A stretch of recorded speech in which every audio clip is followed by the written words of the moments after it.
Sometimes it is important to fill the gap. The gap I'm talking about is left by the absence of Volkswagen Polo and the Fiat Punto. In short, the hot hatches. Now Hyundai tried to attempt that with the i20 N line, and now it is Tata's turn with the Altroz Racer. But have they got the concoction right?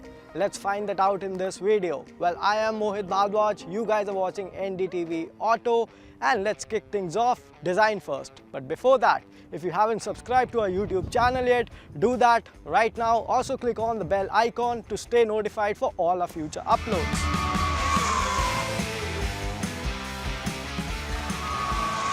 The Altroz has always looked scintillating.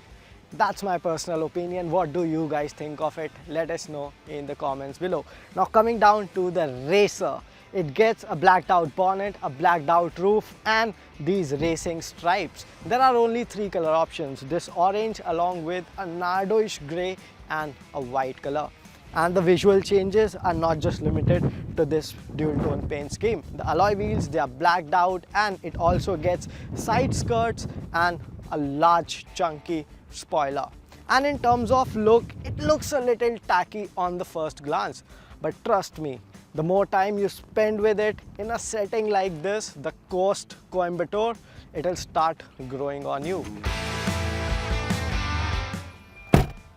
Now getting inside the Altroz Racer is easy. Why so? Because the doors open 90° wide and they close with a solid third. Now coming down to the Racer, you'll have to get in love with tangerine. Why so? Well, the tinge of orange remains standard on all variants of the Altroz and on all paint schemes. Now in terms of feature, there is a significant upgrade.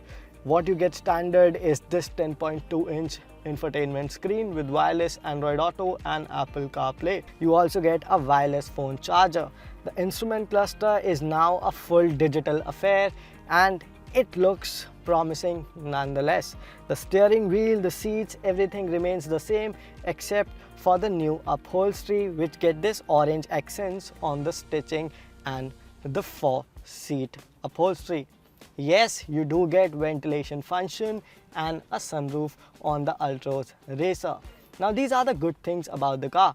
What are the things that I don't like on this interior? The first and foremost is the absence of an auto-dimming IRVM. Inclusion of tinted windows would have been a much safer bet in the climatic conditions that we live in. Now this piano black theme on the interior is a dust and fingerprint magnet. Some other color or a matte finish would have been really great on this one. While the plastic is scratchy and this texture is prone to be a dust magnet again. So keeping this interior clean will be a tough job. As regards for safety, what you get is 6 airbags as standard along with your ABS, EBD, seat belt reminders, and you also get 3-point seat belts for all 5 occupants. And let's not forget the 5-star GNCAP rating that the Altroz has received.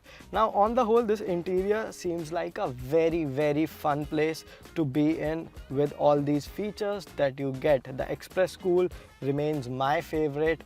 It blows off the hot and humidness of the cabin with just the press of a button. But coming down to the main question, addressing the elephant in the room, how good is the Altroz Racer to drive?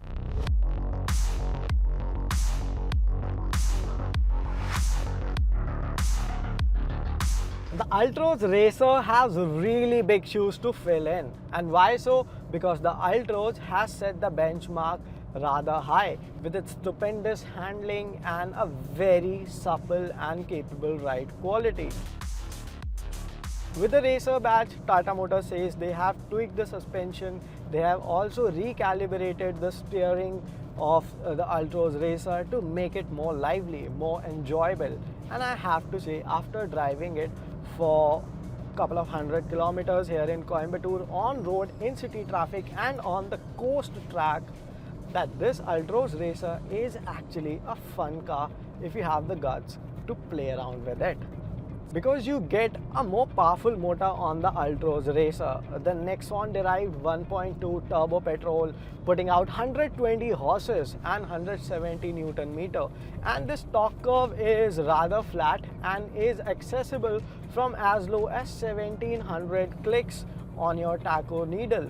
And the power band is also very clean, I would say. It is a gradual build-up of power, but you would love it nonetheless. Since it's a 3-cylinder motor, there are some vibrations, but it will keep you happy. You can cruise on the highway, you can ponder around city, you can play with it on the track.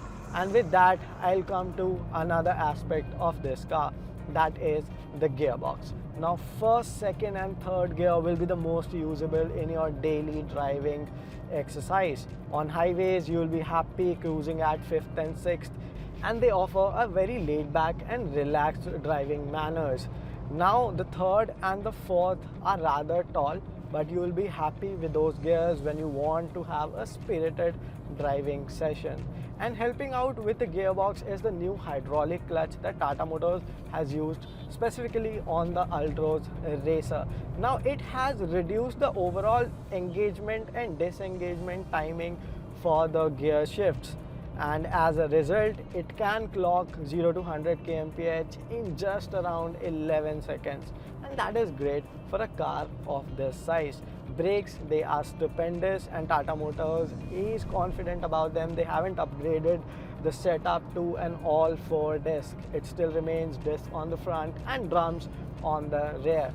Coming down to the suspension, it's the best balance of ride and handling that I have seen in this price point. A major gripe that I have is with the gearbox itself, because it is slightly rubbery and squishy, but it is also the tires that disappointed me initially. The MRF Eco Treads are low rolling resistance and more mileage oriented tires and not performance oriented. But on the track, they held their ground rather well. But if you manage to upgrade the tires, you can have more fun with the Altroz Racer. So except for these few niggles, this indeed is a fun to drive hatchback under rupees 10 lakh. Well, it's time to sum this video up, and I have a few things to say about the Altroz Racer. Starting with its looks, well, it looks tacky. It'll have polarizing opinions, and I'm sure you would not find it convincing enough. Rest assured, with time, it'll grow on you. As for interiors, they are loaded with features now to stand against the competition. Yes, I mean the i20 N-Line. But it's the quality niggles that would ask me to keep away from this car. As for performance, it is peppy. It is a great car to drive in city and on the highway. But when we were pushing it around the track, we could feel a few things that were not right on the Altroz. The gearbox does remain one of them. And as for the prices, it starts from 9.5 lakh. In comparison to the i20 N-Line, it has a 50,000 rupees cheaper and more accessible starting point. And also the top end trims are roughly a lakh rupees more cheaper than the i20 N-Line. But should you consider buying this one straight off against the i20 N-Line? Well, I am yet to find out that answer. After all, we have not driven this car in the same extent as we have driven the i20 N-Line. Also, I would love to put it against the N-Line in all likelihood. So just keep waiting for this space when we come up with a comparison of this with the N-Line. But for now, it looks like a very promising package.